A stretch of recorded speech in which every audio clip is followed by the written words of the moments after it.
There's a common misconception about writing style that needs to be addressed before we can talk about writing structure.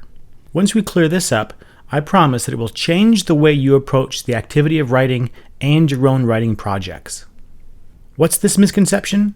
It's the misconception promoted by so-called style guides that are basically compilations of accepted conventions for grammar, sentence structure, usage rules, and formatting and citation rules. Anyone who does a lot of writing as part of their job will eventually come across these, and most writers will have more than one style guide on their bookshelf. There's nothing wrong with these. If you need to look up usage conventions like how to write numbers and dates, or how to cite sources and footnotes, these are very handy. But they do promote a common misconception, which really has two parts. First, they promote the misconception that there are really only two kinds of style, good and bad. And what it means to write with proper style is to conform to the usage rules in books like these. And second, they promote the misconception that what a writing style is defined by the list of surface elements that constitute the proper usage conventions.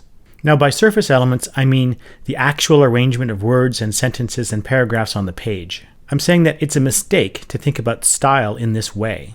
Now, I say that these are misconceptions, but what else could a writing style be if not a certain way of arranging words, sentences, and paragraphs on the page?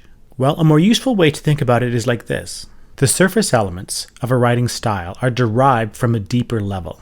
This deeper level represents a stance, a series of decisions about a number of fundamental questions about the author's audience, their relationships, and the broader goals of the writing enterprise. What counts as successful or unsuccessful writing is defined relative to a particular conceptual stance. And because there can be more than one stance on these fundamental questions, there can be more than one writing style, each with its own standards for success. In other words, the situation looks more like this. There can be a plurality of distinct writing styles, each derived from a different conceptual stance, and each with its own criteria for success or failure. In the next set of videos, I'm going to go over some of these different writing styles and the conceptual stances that ground them. But I want to finish with what I think is the most important point from the perspective of students hoping to improve their writing by looking to style guides. And the point is this.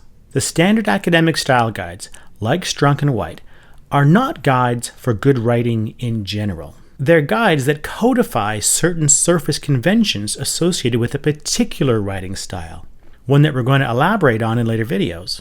But these guides don't talk about the underlying conceptual stance that motivates the conventions.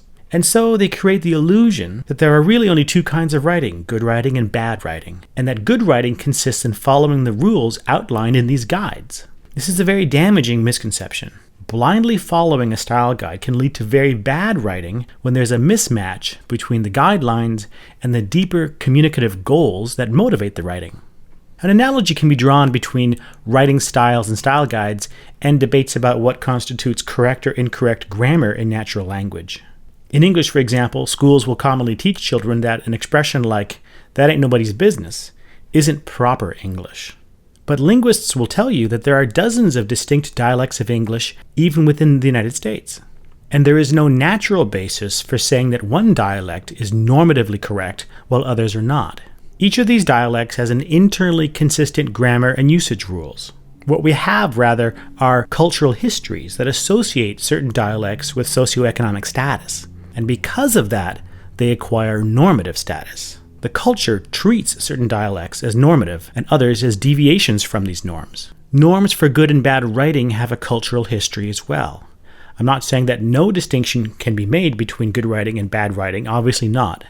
What I'm saying is that the reasons why certain norms dominate discussions of good writing have little to do with good writing per se, and much more to do with social and cultural forces that privilege certain kinds of writing over others, just as there are social and cultural forces that privilege certain kinds of English dialects over others. I know the analogy isn't perfect, but I think it helps to make an important point.